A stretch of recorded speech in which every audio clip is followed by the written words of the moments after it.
रिमझिम पाऊस असो किंवा थंडीचे दिवस असो, सकाळच्या वेळेस किंवा संध्याकाळच्या वेळेस गरमागरम चहाबरोबर आपल्याला मस्तपैकी गरम गरम भजे मिळाले तर तो बेतच कसला भन्नाट होतो.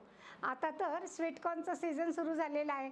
बाजारात मस्तपैकी स्वीटकॉर्न आलेले आहेत. तर आज आपण प्रतिभा फिरोदियाज किचनमध्ये माझ्या छोट्या छोट्या टिप्स स्वीटकॉर्नचे भजे कसे बनवायचे ते आपण पाहणार आहोत. आता आज मी तुम्हाला चातुर्मास निमित्त पण भजे कसे बनवायचे ते दाखवणार आहेत, कारण बरेच जण कांदा लसूण खात नाही आणि रेग्युलर भजे पण दाखवणार आहे. तर चला दोन्ही पण भज्यांची रेसिपी आपण प्रतिभा फिरोदियाज किचनमध्ये पाहणार आहोत.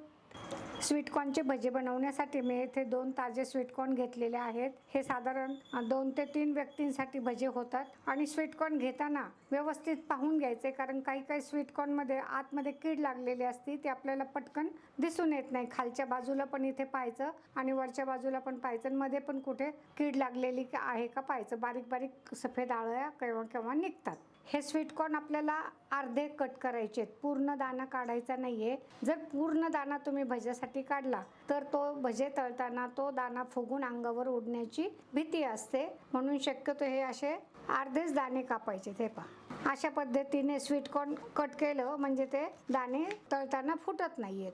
तुमच्याकडनं चुकून जरी अख्खे दाणे निघाले तर थोडं स्मॅशरने आपण असे व्यवस्थित जरा दाबून घ्यायचे, म्हणजे ते फुटले जातात.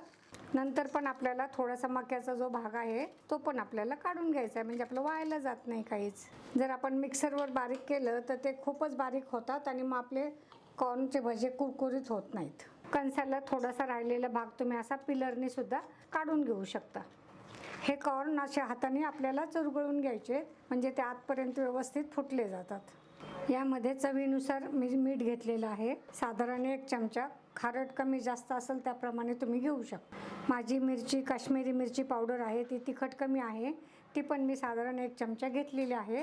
आणि हे व्यवस्थित असं मिक्स करून ठेवायचं आपल्याला. मीठ मिरची अशी व्यवस्थित चोळून स्वीटकॉर्नला लावून घेतलं म्हणजे त्या स्वीटकॉर्नचं पाणी सुटतं आणि मग त्यामध्येच आपल्याला पीठ घ्यायचं आहे. साधारण 1 छोटा चमचा ओवा घेतला आणि तो चुरडून घ्यायचा, म्हणजे ते भज्यांचा स्वाद पण वाढतो आणि आपल्याला पचायसाठी पण उत्तम. साधारण पाव ते अर्धा चमचा हळद पावडर घ्यायची आहे.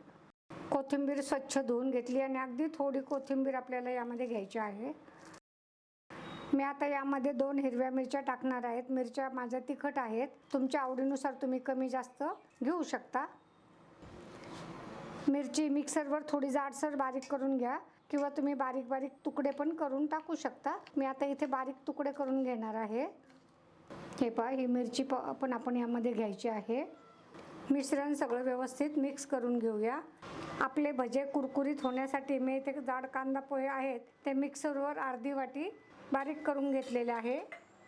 पोहे मिक्स केल्यानंतर मी कॉर्नफ्लॉवर पोह्याचे साधारण 2 ते 2.5 चमचे घेतलेले आहेत, ते पण व्यवस्थित मिक्स करून घ्यायचे आहेत.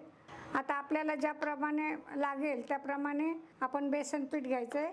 आपलं बाइंडिंग आलं पाहिजे या बॅटरला व्यवस्थित. सुरुवातीला मी 1 चमचा घेतले, थोडंच आपल्याला पीठ त्यामध्ये घ्यायचं आहे. टेस्ट घेऊन पाहिलेली आहे, तसं आपल्या बॅटरला बाइंडिंग आलं आहे म्हणजे आपण याचा भजा सोडू शकतो. पण ना ते थोडंसं तिखट आहे मिरचीमुळे, तर मी त्यामध्ये थोडंसं अजून बेसन पीठ घेत आहे. आता तुम्हाला तिखट हवेत फिक्के हवेत त्या पद्धतीने तुम्ही मिरचीचा वापर करू शकता.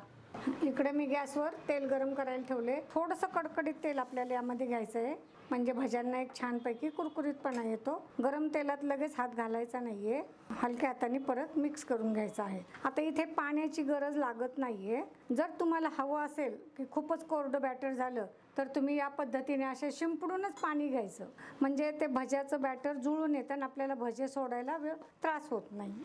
तुमचं जर कुटुंब छोटं असेल तर तुम्ही असं छोटी कढई घेऊन त्याच्यामध्ये भजे तळू शकता, आणि मोठं कुटुंब असेल तर तुम्ही मोठ्या कढईचा वापर करू शकता. म्हणजे होतं काय, आपलं तेल जास्त आपल्याला तळलेलं वापरायची गरज पडत नाही.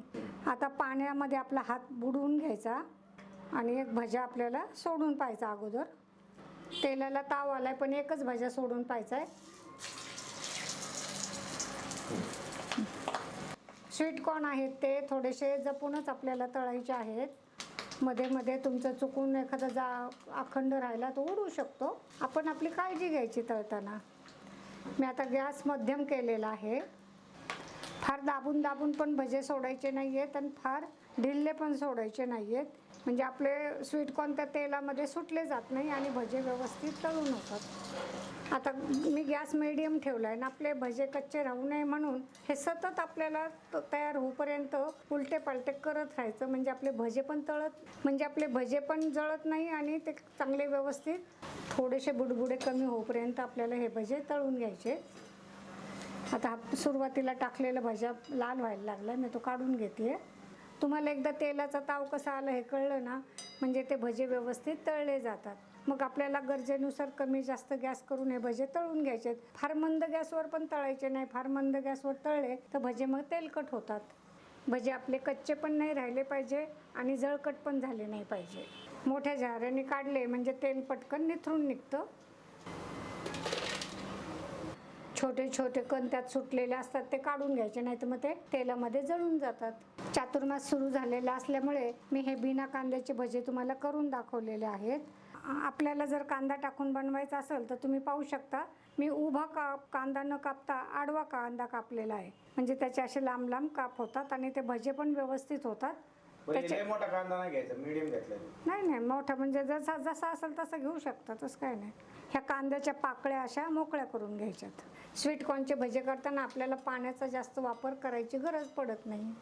कोथिंबीर आपल्याला थोडीच टाकायची आहे, कारण ती ओलसर असल्यामुळे आपले भजे कुरकुरीत न होता नरम पडतात, म्हणून एक अगदी थोडीशी चवीलाच त्याच्यामध्ये कोथिंबीर घ्यायची आहे. आता हवा तेवढा कांदा आपण यामध्ये मिक्स करणार आहोत. कांदा आपल्याला असा एकदम पातळ कापायचा आहे. ते भजे आपण चातुर्माससाठी बनवले होते. आता थोडीशी चव वाढवण्यासाठी येथे मी थोडंसं आलं घेत आहे. हवं तर तुम्ही सुंठ पावडर पण थोडीशी त्या भज्यामध्ये टाकू शकता. मिरचीच्या बिया मी काढून घेतल्या होत्या, त्यामुळे त्याचा तिखटपणा जरा थोडासा कमी झालेला आहे. मिरच्या तिखट असतील तर बिया काढून घ्या आणि मगच बारीक तुकडे करून त्यामध्ये टाका. अगदी थोडंसं मी 1 चमचाभर पाणी टाकून हे सगळं व्यवस्थित करून घेतलेलं आहे मिक्स. आता आपण त्यामध्ये कांदा घेतल्यामुळं मी थोडीशी लाल मिरची घेतली. हवं तर तुम्ही इथे थोडी हिरवी मिरची पण घेऊ शकता आणि थोडंसं मीठ घेतलेलं आहे.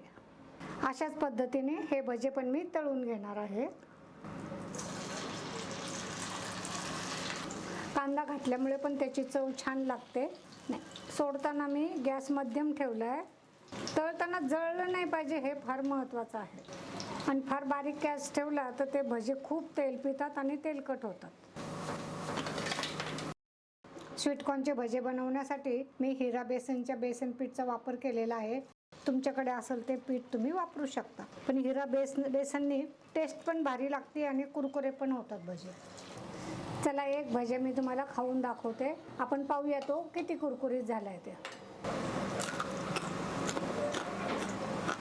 मस्त कुरकुरीत भजे झाले. तुम्हाला पण हे नक्की आवडणार आहेत.